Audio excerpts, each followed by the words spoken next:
ಬರೆದಿದ್ರಾ? ಹಾಗಾದ್ರೆ ಈ ಸುದ್ದಿ ನಿಮ್ಮ ಗಮನಕ್ಕೆ ಬರಲೇಬೇಕು.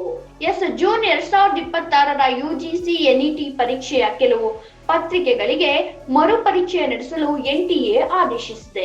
ಜೂನ್ 2026ರ ಯುಜಿಸಿ ಎನ್ಇಟಿ ಪರೀಕ್ಷೆ ಬರೆದಿದ್ದ ಅಭ್ಯರ್ಥಿಗಳಿಗೆ ಇದು ಪ್ರಮುಖ ಅಪ್ಡೇಟ್. ಪ್ರಶ್ನೆ ಪತ್ರಿಕೆಗಳಲ್ಲಿ ಹಲವು ಗಂಭೀರ ದೋಷಗಳು ಪತ್ತೆಯಾಗಿದ್ದ ಹಿನ್ನೆಲೆಯಲ್ಲಿ ಇಂಗ್ಲಿಷ್, ಕಾಮರ್ಸ್ ಮತ್ತು ಸಮಾಜಶಾಸ್ತ್ರ ವಿಷಯಗಳ ಪತ್ರಿಕೆಗಳಿಗೆ ಮರು ಪರೀಕ್ಷೆ ನಡೆಸಲು ರಾಷ್ಟ್ರೀಯ ಪರೀಕ್ಷಾ ಸಂಸ್ಥೆ ಅಂದರೆ ಎನ್ಟಿಎ ನಿರ್ಧರಿಸಿದೆ. ಇದೀಗ ಮರು ಪರೀಕ್ಷೆಯ ವೇಳಾಪಟ್ಟಿಯು ಪ್ರಕಟವಾಗಿದೆ. ಮೊದಲಿಗೆ ಇಂಗ್ಲಿಷ್ ವಿಷಯದ ಮರುಪರೀಕ್ಷೆ ಸೆಪ್ಟೆಂಬರ್ 9ರಂದು ನಡೆಯಲಿದೆ. ಬೆಳಿಗ್ಗೆ 9 ಗಂಟೆಯಿಂದ ಮಧ್ಯಾಹ್ನ 12 ಗಂಟೆಯವರೆಗೆ ಪರೀಕ್ಷೆ ನಡೆಯಲಿದೆ. ಇದೇ ಸೆಪ್ಟೆಂಬರ್ 9ರಂದು ಕಾಮರ್ಸ್ ವಿಷಯದ ಪರೀಕ್ಷೆ ಕೂಡ ಇರಲಿದೆ. ಅಂದ್ರೆ ಟೈಮಿಂಗ್ ಬೇರೆ ಇರುತ್ತದೆ.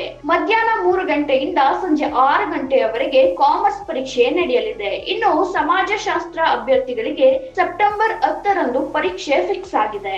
ಬೆಳಿಗ್ಗೆ 9 ಗಂಟೆಯಿಂದ ಮಧ್ಯಾಹ್ನ 12 ಗಂಟೆಯವರೆಗೆ ಮರುಪರೀಕ್ಷೆ ನಡೆಯಲಿದೆ. ಈ ಮರುಪರೀಕ್ಷೆ ಬರೆಯಲು ಯಾವುದೇ ಹೆಚ್ಚುವರಿ ಪರೀಕ್ಷೆ ಶುಲ್ಕ ಪಾವತಿಸುವ ಅಗತ್ಯ ಇಲ್ಲ.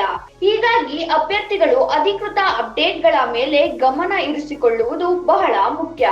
ಒಟ್ನಲ್ಲಿ ಪ್ರಶ್ನೆ ಪತ್ರಿಕೆ ದೋಷದಿಂದ ಮರುಪರೀಕ್ಷೆ ಎದುರಿಸಬೇಕಾದ ಅಭ್ಯರ್ಥಿಗಳಿಗೆ ಇದು ಪ್ರಮುಖ ಮಾಹಿತಿ.